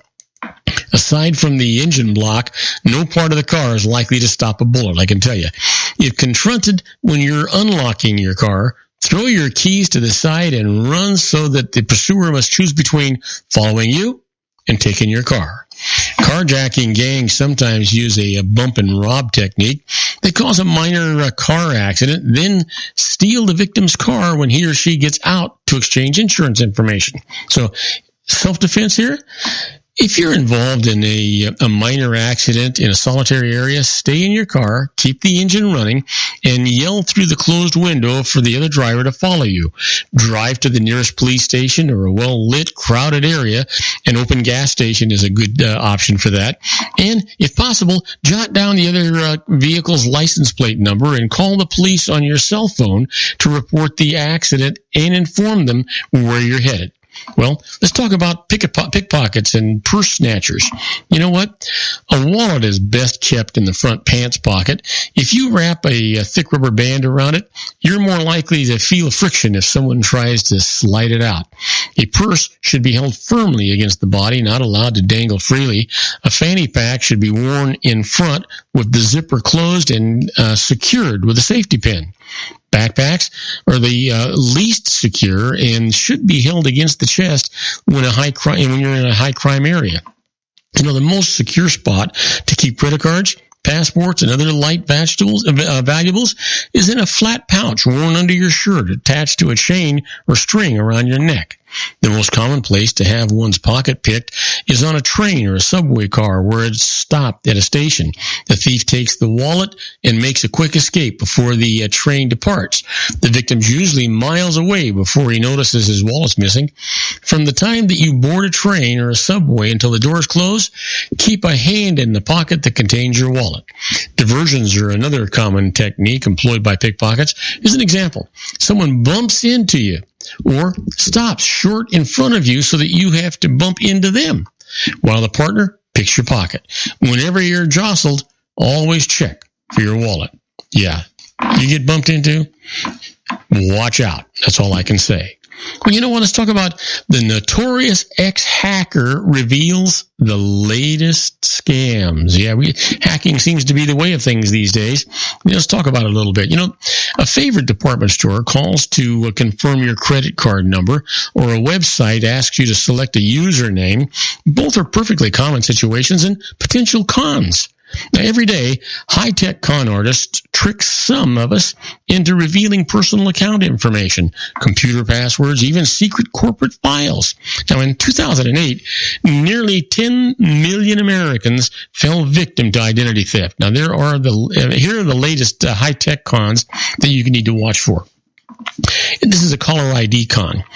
Paul receives a call from a credit card company saying that he's been pre-approved for a great credit card offer, and Paul just assumes that the call's legitimate because his phone's caller ID confirms the source, so he produces his date of birth, mother's maiden name, social security number, and other confidential information.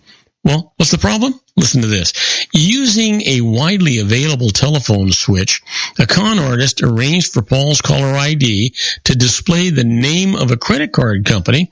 The con artist just as easily could have made it Paul's bank or a store that he frequents. Even the White House.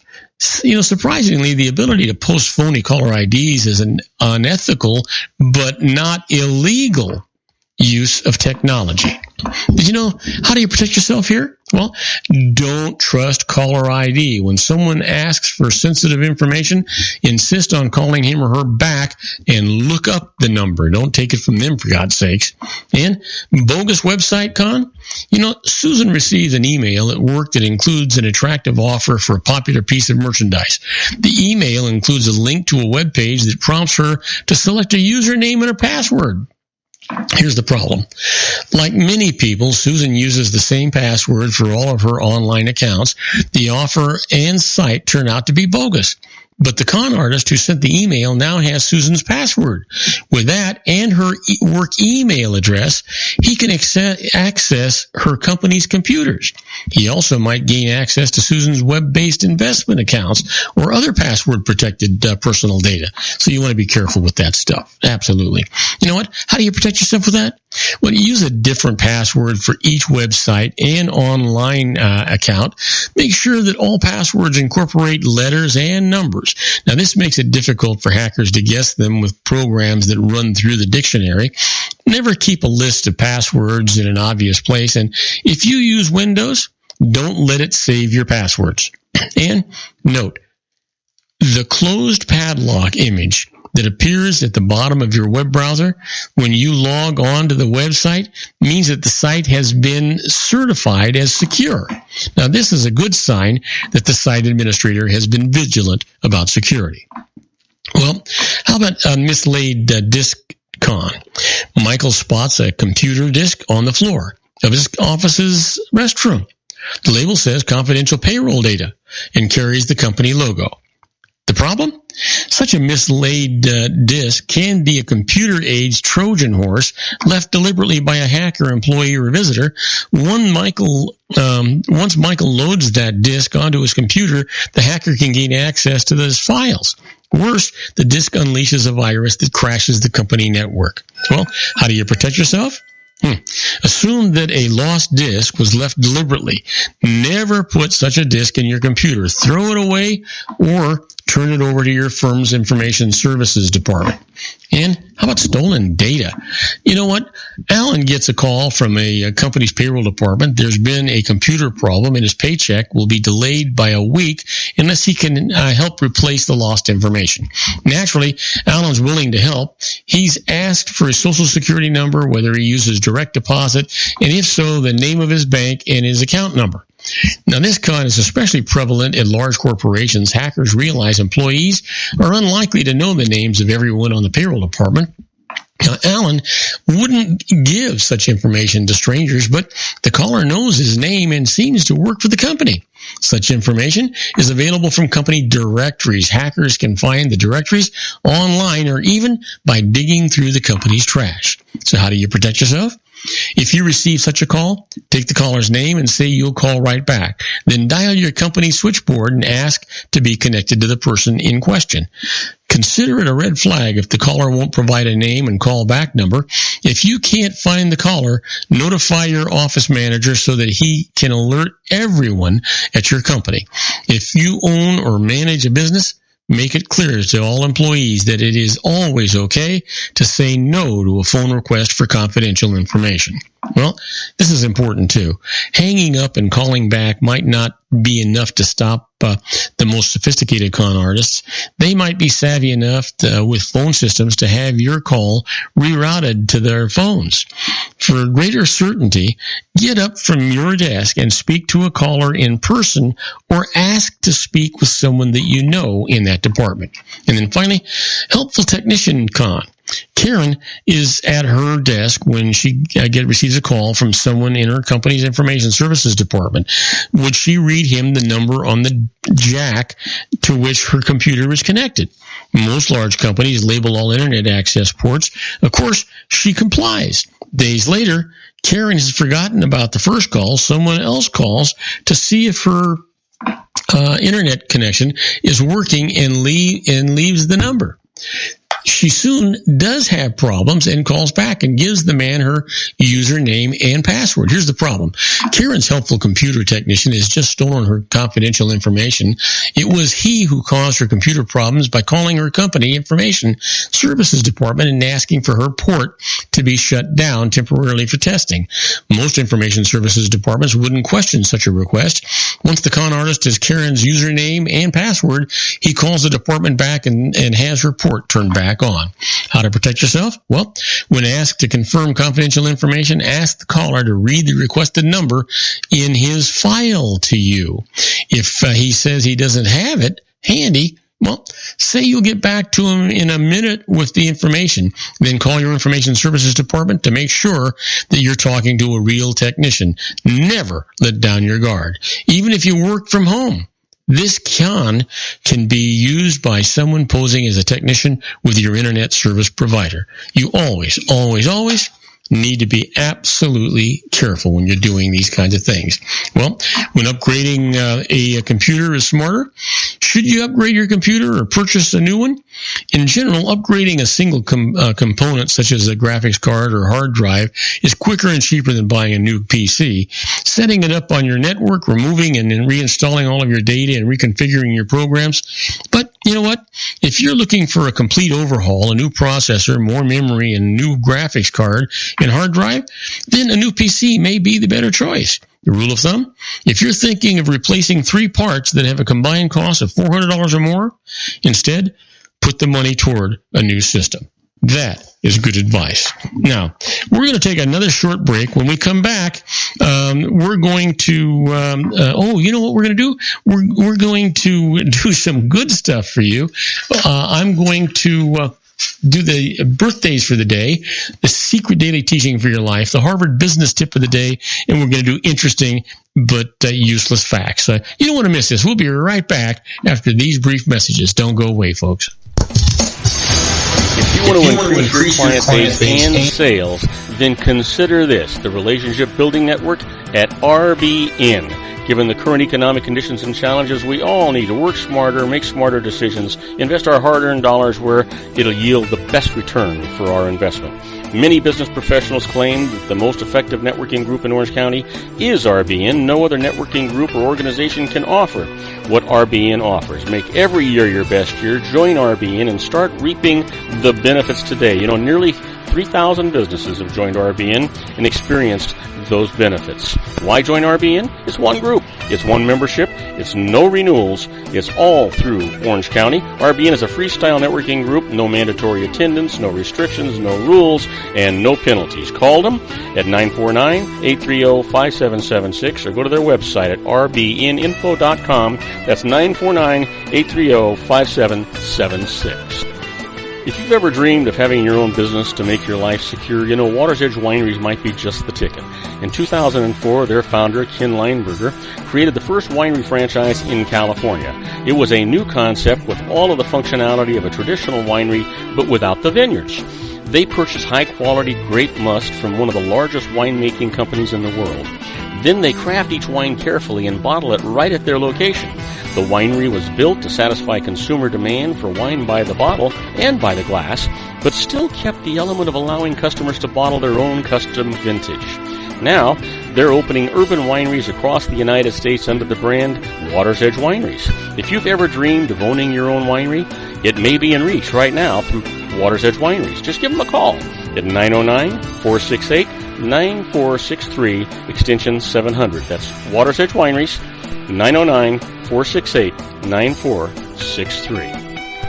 Have you ever found yourself caught between a rock and a hard place? The law offices of Blomberg, Benson, and Garrett might be just the answer for you. The attorneys of Blomberg, Benson, and Garrett have been serving the Inland Empire since 1989. They're dedicated to the aggressive litigation of civil, criminal, and real estate matters. Over the years, they have recovered tens of millions of dollars for their clients. The firm's practice specializes in litigation of personal injury, accident, slip and fall, real estate, and criminal law cases. The firm provides clients with the care, accuracy, and dedication of experienced attorneys. Blomberg, Benson, and Garrett is located at 10300 4th Street, Suite 150 in Rancho Cucamonga, California. They've been providing the Inland Empire residents with outstanding legal services for over 25 years.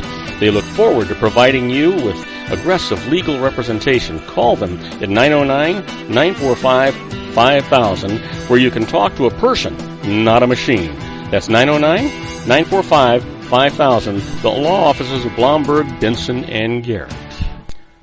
And now let's get back to our show where we talk about politics, money, and you.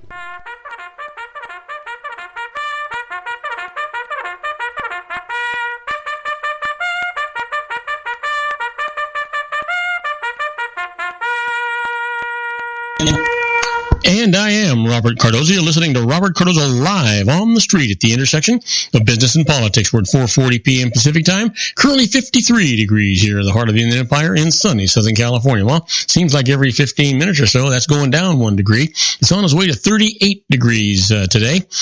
Cool, but it's nice outside. It was raining this morning really hard, but it's nice and clear right now. You know what? If you're listening to us on our syndicated global network and you happen to be in Auckland, New Zealand, well, it's 68 degrees and it's mostly cloudy. If you're in Lisbon, Portugal, 50 degrees and it is clear. And then, of course, our good old Sean LaFave is in Wichita, Kansas, 44 degrees. And it's foggy out there where he's at. But right now, I want to talk to you about the Harvard Business Tip of the day. And the management tip today is only celebrate certain types of failures. Yeah, you heard me right.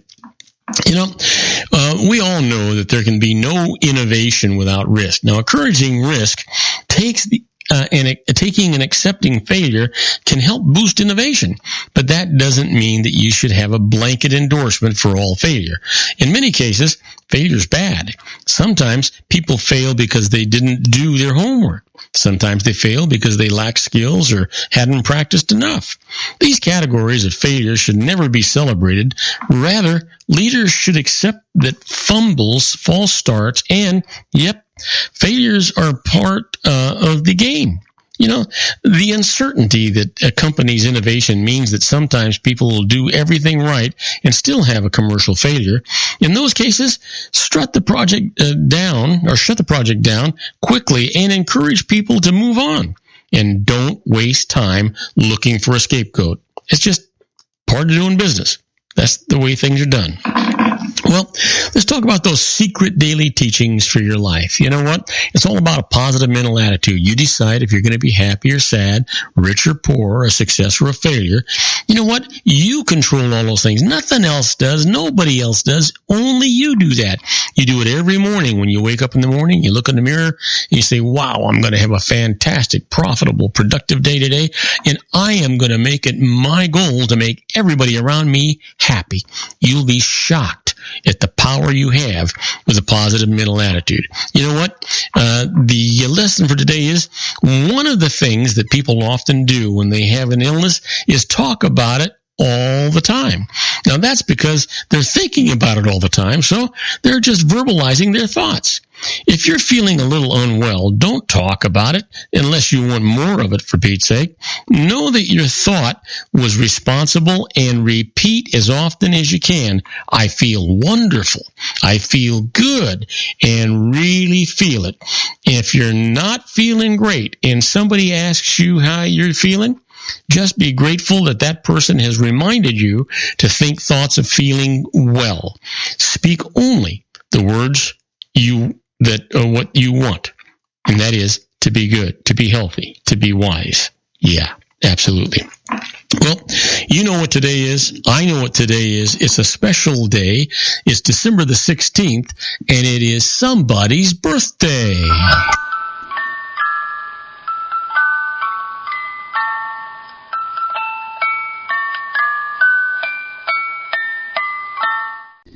Sure, and we've got some terrific birthdays out there today. So you know what? We might as well just get right to them. You know what? Here's a young lady that was born she was born in 1938, a Norwegian actress and film director, as well as one of the muses for the Swedish director Ingmar Bergman. Happy birthday, Liv Ullmann. And here's somebody born in 1951, a guitarist who was named one of the 100 greatest guitarists of the 20th century by Musician Magazine. Happy birthday, Robin Ford. And then finally, born in 1967, a retired sprinter who held the world record for the 100-meter race, his gold medal in the 1996 Olympics. Happy birthday, Donovan Bailey. Well, what do you think happened today in history? You've been thinking about it? Probably not. Should you know? Well, you know what? Don't have to worry about it too much because I'm about to tell you what happened today in history. December 16th, 1707, last recorded eruption of Mount Fuji in Japan. And in 1985, Mafia in New York City. Paul Castellano and Thomas Bilotti are shot dead on the orders of John Gotti, who assumes leadership of the Gambino family. And then finally, in 2007, Ron Paul raises a record amount of money online in a single day money bomb, over $6 million in 24 hours. Wow. Can you imagine? Well, you know what? Our quote for today comes from Isaac Asimov, and Isaac says, "Life is pleasant, death is peaceful. It's the transition that's a little troublesome." I'd say that's a little bit of an understatement, wouldn't you? Yeah, absolutely. Well, you know what? We're running kind of fast. We're a couple of minutes ahead of ourselves where we're normally at by this time. So let me give you some of those interesting but useless facts. And we've got a number of them, so let's take our time doing them. Did you know if you could drive to the sun at a speed of 55 miles per hour, it would take around 193 years to get to the sun. I don't think you'd make it. How about this? You know, the Muppet Show was banned from Saudi Arabian TV because one of its stars, you got it, was a pig. Yeah. Hey, did you know that 3 teaspoons make up a tablespoon? No, I didn't know that. I always have to look it up. You would think 2 would make up a tablespoon and 2 tablespoons would make up, but that's not the way it works. 3 teaspoons makes a tablespoon. That's interesting. Did you know that it was only after 440 AD that December the 25th was celebrated as the birth date of Jesus Christ? Yeah, actually, it was the church that decided that. And an animated movie from 2008 named Kung Fu Panda features a giant panda called Po. Yeah, you knew that probably. How about this one? The song Happy Birthday brings in about $2 million in licensing revenue to Warner Communications, who hold the copyright to that song. Wow. And I thought that was Happy Birthday was a public domain by now. I guess not. Here's one for you. A team of University of Virginia researchers released a study promoting the practice of picking one's nose. Now, claiming that the health benefits of keeping nasal passages free from infectious blockages far outweigh the negative social connotations. Well, I'm not even going to comment on that. Band-Aid brand adhesive bandages first appeared on the market in 1921. However, the little red string that is used to open the package did not get added until 1940. Yeah, that's kind of interesting. Innovation, right? Sure. Try this on for size. FAN is an abbreviation for the word fanatic. Toward the turn of the 19th century, various media referred to football enthusiasts first as football fanatics and later as a football fan. Yeah, Now you know. Now, that's kind of interesting, right? I bet you very few people knew that. How about this? Did you know that scopophobia is a fear of being looked at? Well, I guess you'd have to be a little paranoid, wouldn't you? Sure, I would think. Here's one for you. Research suggests that laziness is just a natural part of being a teenager and doesn't reflect bad behavior. Sometimes research can go a little far. It's sort of like the people that give me these useless facts. You got to wonder, what the hell are they doing? What do they do for a living? This is weird. Did you know that spiral staircases in medieval castles are running clockwise? Now, this is because all knights used to be right-handed. When the intruding army would climb the stairs, they would not be able to use their right hand, which was holding the sword because of the difficulties of climbing the stairs. Left-handed knights would have no troubles, except left-handed people could never become knights because it was assumed that they were descendants from the devil. Yeah. Try that one on. Well, let me give you one more here. Sheep are herbivores that eat vegetation such as grass. Herbivores. Yeah. And did you know that married men change their underwear about twice as much as single men? I'm not going to comment on that either. How about this? Like humans, pigs are omnivores, meaning they eat both plants and other animals. Yeah, well, okay. Well, you know what? Let me leave you with this one. Samuel Clemens' pseudonym Mark Twain was the nickname of a riverboat pilot about whom Clemens wrote a needless, nasty, satirical piece. Apparently, Clemens felt guilt later and adopted the name as a nom de plume, as some sort of expiation. The phrase does not mean measuring the depth of the river. It means a specific depth, to wit, 2 fathoms, 12 feet. There. Now, we're going to take a short break. When we come back, we're going to give you the tribute to the late, great Paul Harvey and the rest of the story. Today's story, the Gay Duke of Orleans. Don't go away. We'll be right back. Isn't it time to shine the spotlight on your expertise? The Interview, starring you. Here's your chance to capture 5 minutes of fame with The Interview.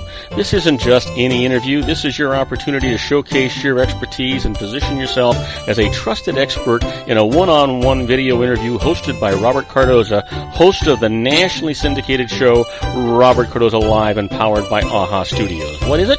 A professionally recorded video for your use. Robert Cardoza interviews you on the set where he records his show. Professional interview showcases your expertise and value, shot in a state-of-the-art studio. And what's in it for you? Gain credibility as an expert, earn the trust of your target market, educate in a way that intrigues your audience, gain a powerful marketing tool that offers dozens of uses, website, video sharing sites, social media, email, DVDs, direct mail, lobby video, resumes, profile building, all that kind of stuff. Association with the nationally syndicated celebrity. That's right.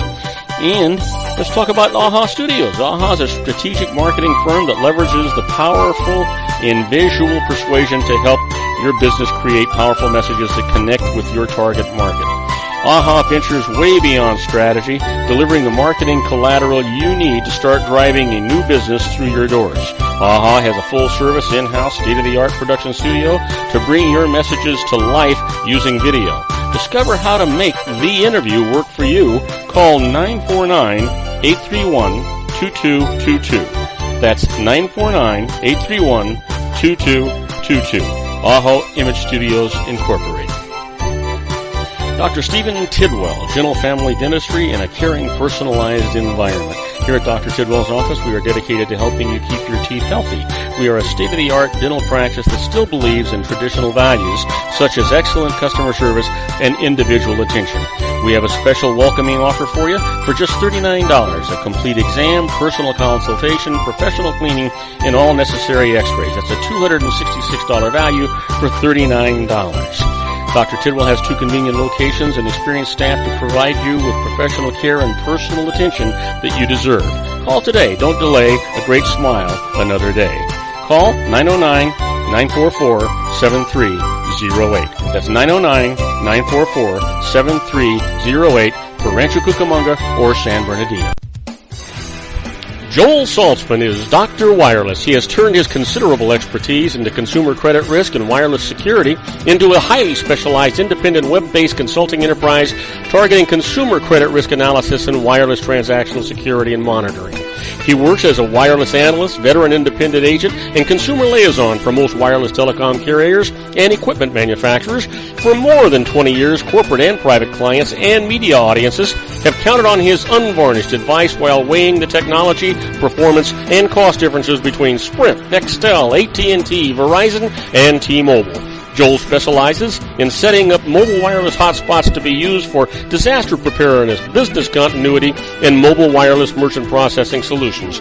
Call Dr. Wireless at 310-400-4900 or go to his webpage at drwireless.com. Again, call 310-400-4900 or his webpage at drwireless.com. You'll be glad you did. And now, back to our show.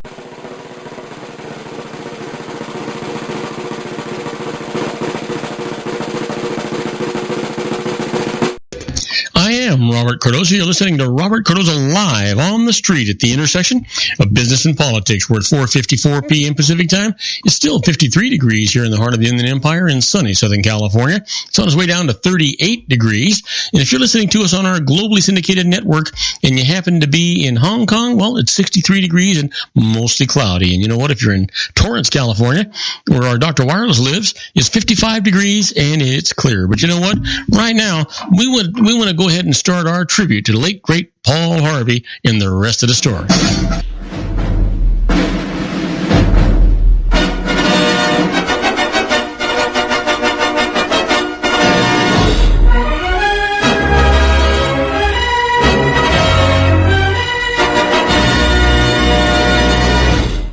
Sir, you know what? The American Broadcasting Company calls him the biggest voice in America. He's Paul Harvey, and each week millions of listeners, viewers, and readers would await his unraveling of the stories of or the events in the lives of people past and present. Now, he's heard on over 1,400 radio stations, seen on 110 television stations, and read in 300 newspapers. The rest of the story has for years been exploring the byways of history and the revelations that are intriguing, amusing, and surprising. Well, you know what? Today's story, the gay Duke of Orleans. You know, Anne was a devoted mother, deeply concerned about her son's effeminacy. Her greatest worry was that he, her son, was not effeminate enough. Anne was rearing her little boy as a little girl, and for what she believed was a very good reason. Her reason is the rest of the story. Anne sometimes referred to her little boy child as my little girl. His name? Philippe. Through most of his childhood, he wore petticoats. He was instilled with a love for trinkets, jewelry, lace, ribbons. Few young ladies in all of history have been instructed as conscientiously to that end as Philippe. Yet, there was a method in what must appear his mother's madness. For Anne had an older son whose name was Louis, King Louis the 14th of France. In an era when the rivalry of brothers for the throne was not uncommon, Anne would see to it that the younger Philippe was reared to the contrary of all such ambition. Louis was to be king, and that was that. Louis's brother Philippe and Duke of Orleans, seduced into a narcissistic haze, guided by the ways of effete submissiveness since his birth, would by this design pose no threat to his older brother's throne. His delicate, effeminate behavior amused the royal court. The closest he ever came to conflict with the king were those arguments in which he was described as a Pomeranian yapping at a lion. In battle, he was praised for his most feminine martial courage, though he was usually late to the fray, as a duchess might be tardy to a grand ball. You know what? He arrived at the lines painted, powdered, covered with ribbons and diamonds, his long eyelashes batting in the breeze. He never wore a hat to battle for fear of flattening his wig. Rather, than death, he feared that the sun and dust might do his complexion. Well, Philippe quickly grew weary of warfare, preferring the click of his high heels in marble halls to gunpowder and flying musket balls. The pomp and perfume of the royal court were his cup of tea, and all his life it would be. This much may be said. His mother had succeeded in her purpose. Philippe, Duke of Orleans, enemy to physical exercise and champion of idle chatter, was never to challenge Louis's authority as king, nor even to comprehend the meaning of politics. A sissy mother wanted, a sissy she got. In spades. There is a prevalent question today involving the definition of gay. Is a homosexual born or made? This next does not answer that riddle, but it comes close. For Philippe, Duke of Orleans, influenced in every conceivable way to become a young lady, should at least have become exclusively gay. Instead, he had a mistress and 2 wives and 11 legitimate children. No historian will dare speculate as to how many illegitimate ones he had. So, Philippe, the king's brother who might have been a queen, is remembered instead as the grandfather of Europe. Every subsequent Roman Catholic royal family lists him among its ancestors. All the kings of France after his brother Louis, as well as Marie Antoinette and the son of Napoleon, were descended from him. And now you know the rest of the story. Well, on tomorrow's show, Jon Matthews and I are going to be, on next week's show, Jon Matthews and I are going to be talking about conservative politics and on our semi-weekly simulcast. John Hanson, that little old wine drinker, is going to be here talking about food and wine.